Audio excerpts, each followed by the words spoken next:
waxaan idiin sheegaynaa annaguna dagaalka had bilowdeen inaan dhammaystiri doono waad mahadsan xukuumaddana waxaan oran lahaa haddii wariyaashii qaar dalka ay ka carareen qaarkoodna xeerarka caynkan ah lagu xukumo qaar kalena baqdin ay magaalada u joogaan arrin wanaagsan inaanay ahayn iyo mid saxa iyo mid sharciya saxaafaddu way heli doontaa xukuumad ka saarta ciqaabtaasi xukuumadda se waxaanu leenahay haddii aad go'aansateen inaad soo afmeertaan 30 sano kadib warbaahinta madaxa bannaaneed ee ka howlgalaysay Soomaaliland waa inaad shaacisaan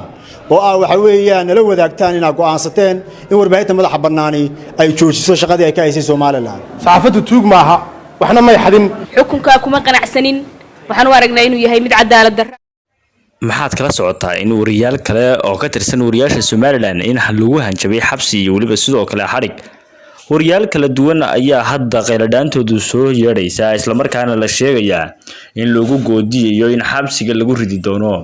wariyaashaasi ayaa waxa kamid ah wariyaal shalay warbaahinta la hadlay oo runtii si weyn u dhaliilay xukuumadda madaxweyne Biixi wariyaashani oo ay kamid ahayd wariye Sagal Beeldeeq Axmed iyo waliba sidoo kale wariyaal kale oo ka tirsan Honkebel iyo warbaahinta madaxa bannaan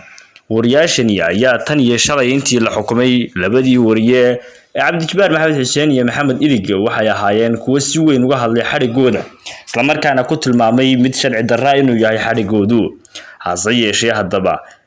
waxay wariyaashani ahaayeen kuwa si weyn uga soo horjeesta arrintani saaxiibayaal muuqaalka dhammaystiran intaan aan soo gudbin iyo waliba sidoo kale wariyaasha xariga lagu hanjabay ee looga yeedhay xabsiyada intaan idin soo gudbin muuqaalka dhammaystiran halkani waa kanaalka ansixinta wararka hadii aad ku cusub tahay ku soo biiro kamid noqo boqolaalka kun ee qof ee sida joogtada u hela wararka iyo warbixinada bartaan ku soo gudbino maadsanidin soo dhawaada saaxiibayaal wariyaashani warbaahinta shalay la hadlay ayaa maanta si weyn ay runtii cabsi u wajahaysay wariyaashani ayaa ka cabsi qabay in iyagana laga dabageeyo wariyaashii shalay la xukumay isla markaana lagu xukumay xeerka ciqaabta guud iyadoona ay runtii khalad ahayd cid kastana ay la yaabtay in warbaahinta loo adeegsado xeerka ciqaabta guud waxaana ay ahayd in lagu ciqaabo xeerka saxaafadda Soomaaliland oo ansixintiisa runtii ay hagis ku jirto balse hadda laga doodayo sidii xeerkaasi uu dhaqangeli lahaa warbaahinta Soomaaliland ayaa ku dhex dulman qaranka tan iyo intii uu xukunka qabtay madaxweyne Biixi hase yeeshee haddana ma aha kuwa wariyaashu shaqada joojiyay waa kuwa iyagoo cabsi kasta iyo waliba sidoo kale xukunno qaarkood ay ku dhacayaan haddana si weyn uga shaqeynaya horumarinta danta iyo qaranka si kastaba ha noqotee saaxiibayaal wariyaashani shalay warbaahinta la hadlay isla markaana hadalkoodu uu dib u soo xasuusanayo hadallo hore oo warbaahinta si weyn loogu qabsaday ayaan saaxiibayaal idin soo bandhigi doonaa bal daawasho wanaagsan horta aynu isla fahanno muuqaalka shalay ay kaga hadlayeen wariyaashu xarigii wariyaasha lagula kacay daawasho wanaagsan waxaan idiin sheegaynaa annaguna dagaalka had bilowdeen inaan dhammaystiri doono waad mahadsan xukuumaddana waxaan oran lahaa haddii wariyaashii qaar dalka ay ka carareen qaarkoodna xeerarka caynkan ah lagu xukumo qaar kalena baqdin ay magaalada u joogaan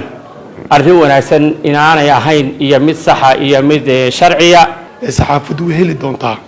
xukuumad ka saarta ciqaabtaasi xukuumadda se waxaanu leenahay haddii aad go'aansateen inaad soo afmeertaan 30 sano kadib warbaahinta madaxa bannaaneed ee ka howlgalaysay Soomaaliland waa inaad shaacisaan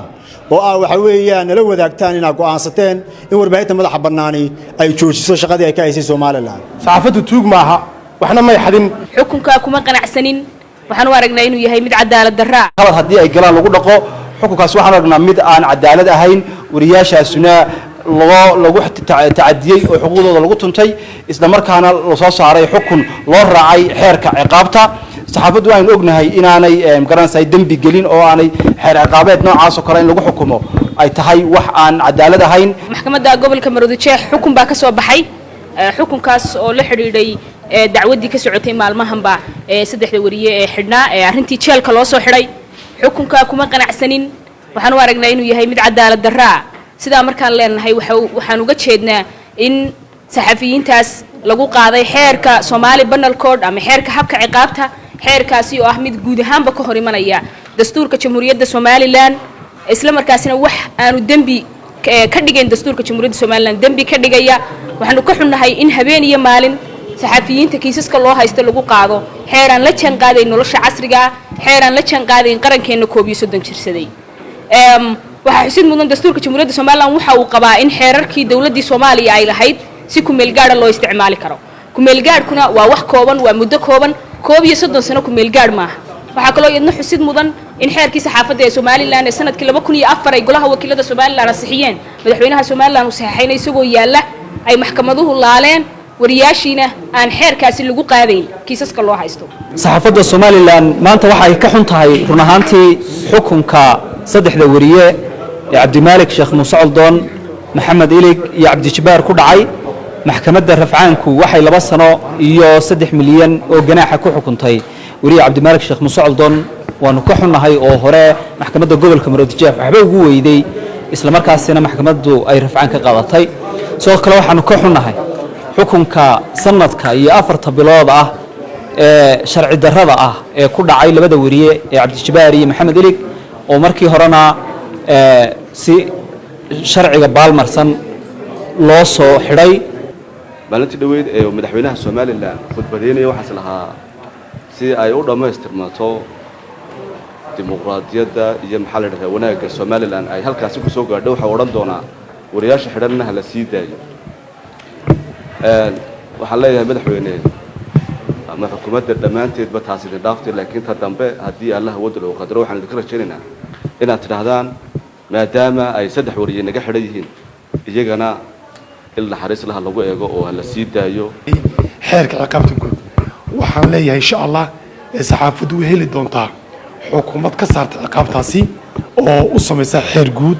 insha Allah umad bin heli doonaa waxa muhiim ah in ka qayb qaadano isbedelada waaweyn ee Soomaaliya ka jira ha noqoto siyaasadda iyo dhaqaalaha saxaafadu inay daawato maaha waxa muhiim ah in ka shaqeyno cidii inaga inoo helin lahayd inaynu la macaamilo inaynu la saaxiibno inaynu la hadlo inaynu la heshino intuba muhiim waa maatintii waxaanu dhammaantayo dareen midaysan aanu ka nahay saaxiibada hore iyo soo jeedintooda halkan ku saabsan wariyaasha saaka oo xukunka ku dhacay Maxamed Cabdi Ilig Sheekh Cabdijibaar Maxamed Xuseen iyo sidoo kale Cabdimaalik Muuse Coldoon oo xukumo kala duwani ay saaka ku riday maxkamadda rafcaanka iyo tan gobolka Maroodijeex waxaanu ka midaysanahay dareenka ah inuu yahay mid xaaraan ah oo aan xalaal ahayn xariga iyo xukunka ku dhacay wariyaashaasi waxaanu arkaynaa mid lagu xalaashanayo dabcan xuquuqdii saxaafadana iyo warbaahinta madaxa bannaanna meel kaga dhacaysa wuxuu baanu u aragnaa xarigaas iyo xukunka mid 30 sano ama 30 sano oo Soomaaliland ay jirtay kadib haatan xukuumadda talada Soomaaliland haysata ay go'aansatay inay soo afmeerto warbaahinta madaxa bannaan oo 30 sano la soo dhaafay ka howlgalaysay gudaha Soomaaliland xukuumadda se waxaanu leenahay haddii aad go'aansateen inaad soo afmeertaan 30 sano kadib warbaahinta madaxa bannaan ee ka howlgalaysay Soomaaliland waa